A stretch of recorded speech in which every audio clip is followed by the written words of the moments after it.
Morning बच्चों। आज 10वीं के हिंदी में हम पढ़ेंगे वीर नारायण सिंह। इसके लेखक है डॉक्टर सुनीत मिश्र।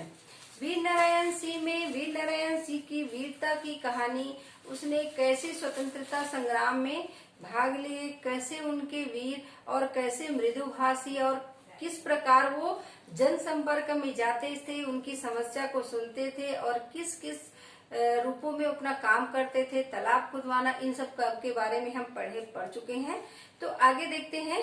अन्याय और शोषण के विरोधी वीर नारायण सिंह अल्पायु से ही अपने पिता के संघर्षों में भी साथ रहते थे। कम उम्र में भी वो अपने पिता के साथ रहते थे। उनके साथ रहते रहते वो सब कार्य सीख चुके थे कि कैसे लोगों से मिलना, उनसे बातें करना, उनकी समस्या को दूर करना, लोगों के बारे में सोचना, जनसंपर्क में जाना और सामाजिक कार्य करना वो अपने पिता से सीखे थे। कम आयु में ही, छोटे से उम्र में ये सब काम वो करते थे, अपने पिता के बताए हुए रास्ते पर चलते थे। उनमें अपने पूर्वज बिसई ठाकुर जैसी दृढ़ता, उनके पूर्वज रहे होंगे ये बिसई ठाकुर, फत्ते नारायण सिंह जैसा धैर्य एवं साहस तथा पिता राम राय जैसा जन नेतृत्व करने की अपूर्व क्षमता थी। उनके दादा परदादा, जो परदादा बिसई ठाकुर, दादा फत्ते नारायण और पिता जो है राम राय जैसा ही उनमें जन नेतृत्व, लोगों के साथ रहकर उसमें नेतृत्व करने की क्षमता उनमें थी। उन्हीं के जैसे वीर थे, योद्धा थे और लोगों के बीच जाकर कैसे नेतृत्व करना, ये क्षमता उसमें बहुत कूट कर भरी हुई थी। जो अंग्रेजों के विरुद्ध संघर्ष में देखने को मिली, जो वो अंग्रेजों के विरुद्ध लड़ाई लड़े तो उसमें देखने को मिली। जमींदार बनते ही उनके सभी जनप्रिय गुणों का साक्षात्कार होने लगा। जैसे ही वो जमींदार बने तो उनके गुणों को बारी बारी से देखने का हमको सौभाग्य मिला। वो जैसे जनप्रिय हुए, उनमें गुणों का बखान, गुणों के भंडार थे, लोग उनके गुणों से साक्षात्कार हुए। धीरे धीरे वो अपने प्रत्येक गुणों से सबको अवगत कराते गए। अपनी जमींदारी संभालने के बाद उन्होंने प्रजा के दुख दर्द को समझा और उसे दूर करने के लिए अनेक उपाय किए।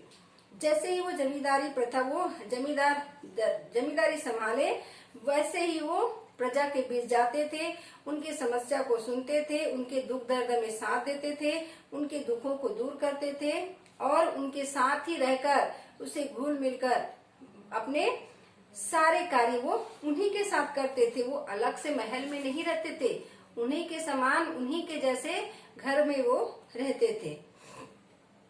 जमींदार होने के बाद भी नारायण सिंह बहुत सादा जीवन व्यतीत करते थे। उनका जो मकान बड़ी हवेली या किला नहीं था, बल्कि बांस और मिट्टी से बना साधारण मकान था।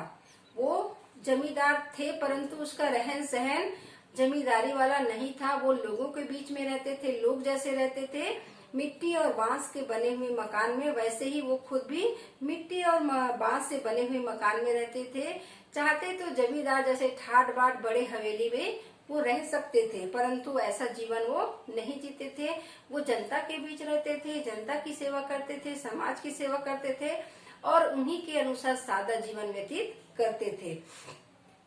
वे आम जनता के बीच समरस होकर ही अपने क्षेत्र का दौरा करते थे और रैयत की समस्याओं एवं कठिनाइयों का हल खोजते थे।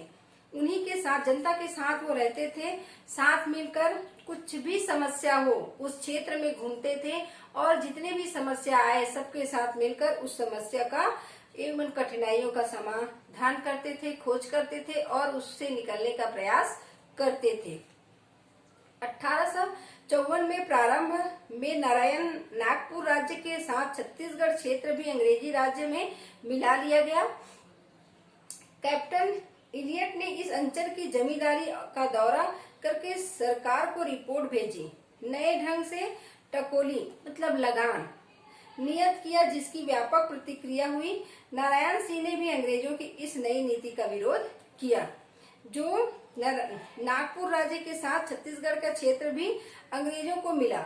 जो रियायत और लगान वसूल करने का जो उन्होंने जो जो क्षेत्र दायरा जो नियत किया हुआ था उसमें नागपुर के साथ साथ में छत्तीसगढ़ का भी था।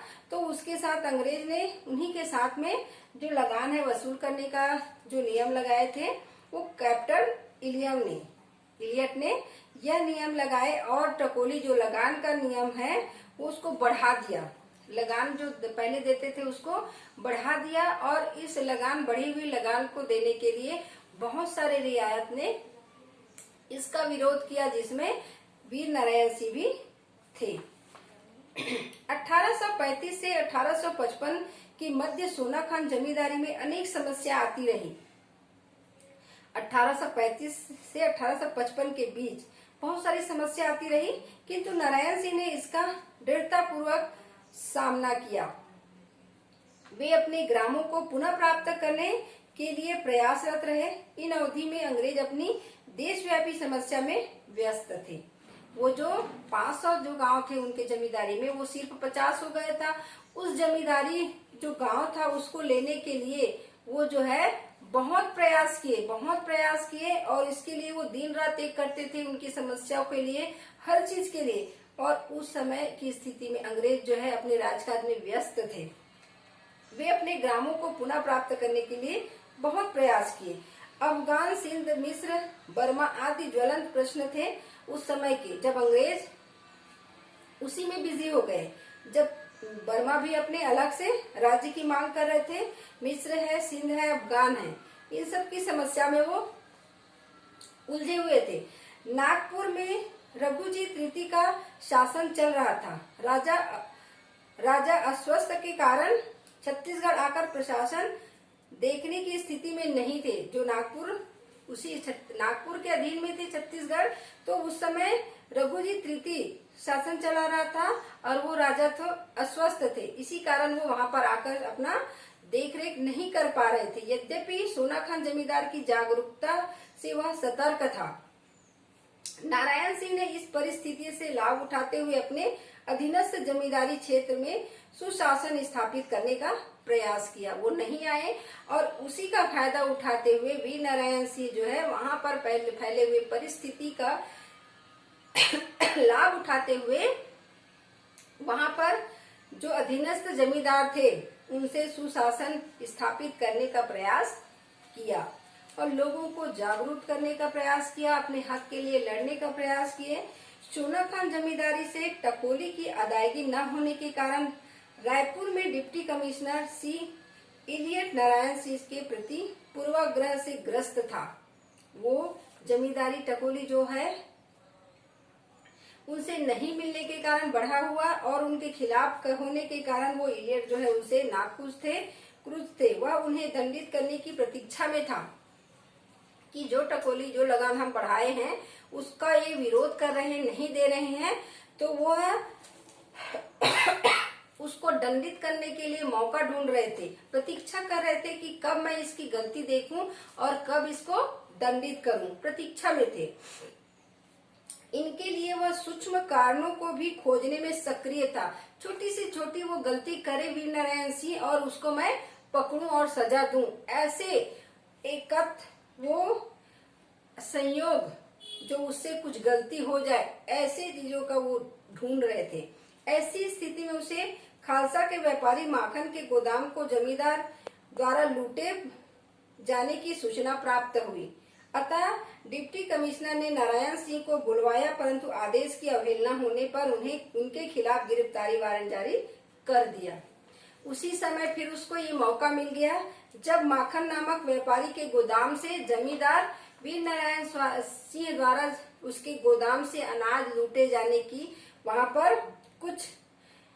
वहाँ लिखवाए गए, वारंट जारी किया गया। क्योंकि उस समय अगर उसको उपस्थित होने के लिए कहा, परंतु किसी कारणवश वो उस समय उपस्थित नहीं हुआ वीर नारायण सिंह, और उसके खिलाफ फिर वारंट जारी कर दिया, गिरफ्तारी वारंट जारी कर दिया।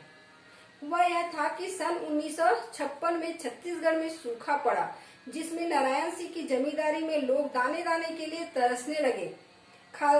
खालसा गांव के माखन नामक व्यापारी के पास अन्न के विशाल भंडार थे। नारायण सिंह को यह असह्य था कि जनता भूखों मरती और रहे और व्यापारी अनाजों में भंडारों में जमा करते रहे। अतः नारायण सिंह ने भंडारों के ताले तोड़ दिए और उनमें से उतना ही अनाज निकाला जितना जो भूख के शिकार किसानों के लिए आवश्यक था।